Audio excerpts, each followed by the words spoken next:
When did we stop letting stories take their time? Somewhere along the way, we started treating the first episode like a final verdict. If a show doesn't blow your mind in 20 minutes, it's not worth your time. And that mindset is everywhere now. You see it in the comments. Too slow, nothing happens. Dropped after 2 episodes, skipped season 1. I've been making videos for 5 years, covering stories that take their time, build slowly, and reward patience. And this comes up constantly. People skip the part that makes the ending work. They fast forward through what gives a moment weight, and then wonder why it didn't land. Even this video had to fight for your attention. The right title, the right thumbnail, the right first line, because that's how everything works. But stories weren't built for speed. They were built to stay with you. And when you rush through them, you don't just miss the best part, you miss the point. It's easy to say it is just about short attention spans, but that's not the full picture, because I've been seeing a pattern for years now. On every video, every short, every post that touches anything slow burning or emotional, it's not just about pacing, it's about expectation, about how quickly we decide whether something's worth it. If a show doesn't announce itself with urgency, if the premise doesn't land immediately, or the drama doesn't spike early, people assume it's not going anywhere, and they bail. That's the real issue. Not that stories are slow, but that we don't trust them to go anywhere. And I get it.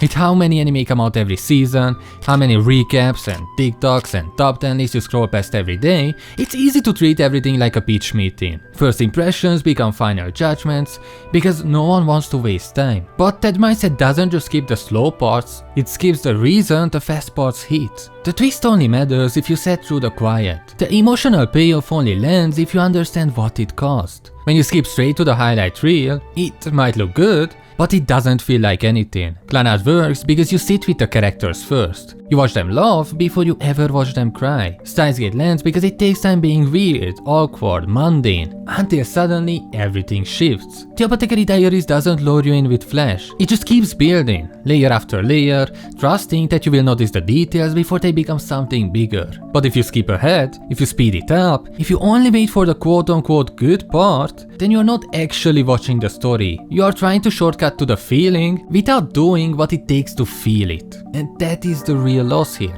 Not just missing a plot twist, but missing why it lands. Missing the relationships that give it weight. The quiet details that make it stick. The very things that turn a story from good to unforgettable.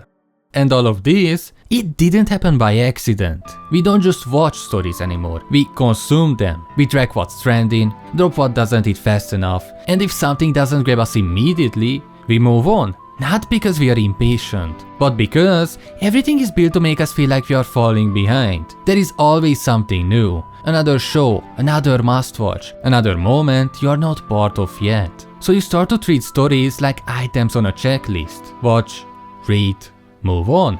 Not because you don't care, but because there is so much to care about all the time. It's not just the viewers either. The pressure is on the creators too. You see it in how videos open now. Big moments up front, dramatic hooks, viral-ready scenes, all to make sure you don't click away. Because if they don't turn your attention in the first minute, they might not get a second. And it makes sense. We all been trained to respond to stories faster, to expect meaning quicker, to ask, is this worth it? Before we even give it the space to answer.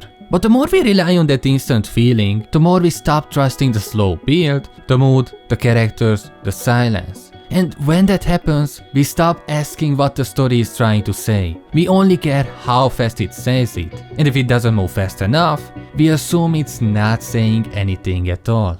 But when we rush, here's what we are really losing. It's not just plot points, it's meaning. It's attention of a glance that lasts a beat too long. The quiet shifts in body language. The scenes where nothing seemed to happen, but everything changes.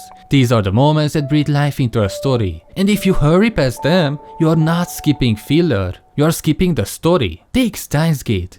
People always say it gets good around episode 10. And that is true. But what they forget is why those later episodes feel like a gut punch. It's because the first 10 were awkward, aimless, weird. You saw the daily rhythm, the dumb conversations, the stupid jokes. You sat with the characters long enough that when everything broke, you felt it. If you skipped to the twist, you didn't see what was lost. You just saw the aftermath. Frieren does the same thing in a completely different way. People say nothing happens, but everything is happening. It's just quiet, it's just still. That slowness is the story. The grief, the loneliness, the way time warps when you live longer than everyone you care about. You're not supposed to be on the edge of your seat. You're supposed to sit with the emptiness. And when something does shift, when someone finally reaches out, it's devastating in the smallest, most human way.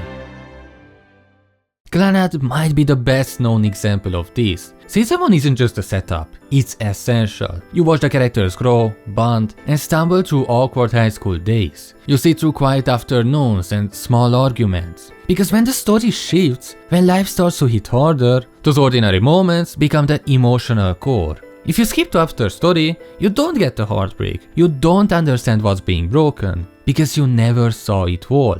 And then there's the Apothecary Diaries, which plays a long game. At first, it's just curiosities, cases, puzzles, but underneath that is a slow burn of power, trauma, identity and survival. The show doesn't tell you when it becomes something bigger, it just keeps planting seeds. And if you're watching closely, really watching, you notice when it starts to bloom. None of these stories work without patience. Not because they are slow for the sake of it, but because the emotion lives in the space between things. They trust you to stay, and if you do, they reward you. Not with spectacle, but with something deeper. And if you don't, you miss what made them beautiful in the first place. But here's what's easy to forget. There is no timer, no deadline, no leaderboard, no prize for finishing an anime faster than anyone else or for watching more than you did last season. The pressure to binge, to skip ahead, to constantly move on, it doesn't come from the stories themselves. It comes from us. But the best ones will wait.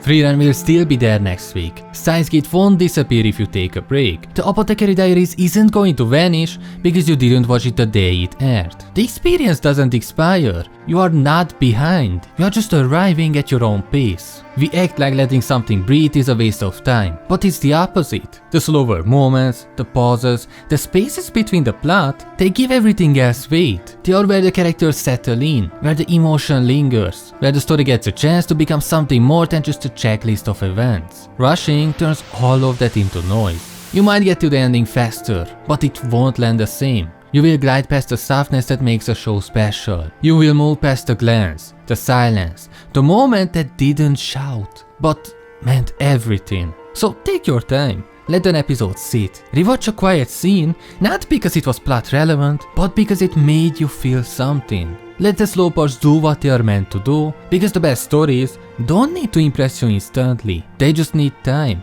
And if you give it to them, they stay with you, quietly, steadily, long after the credits roll.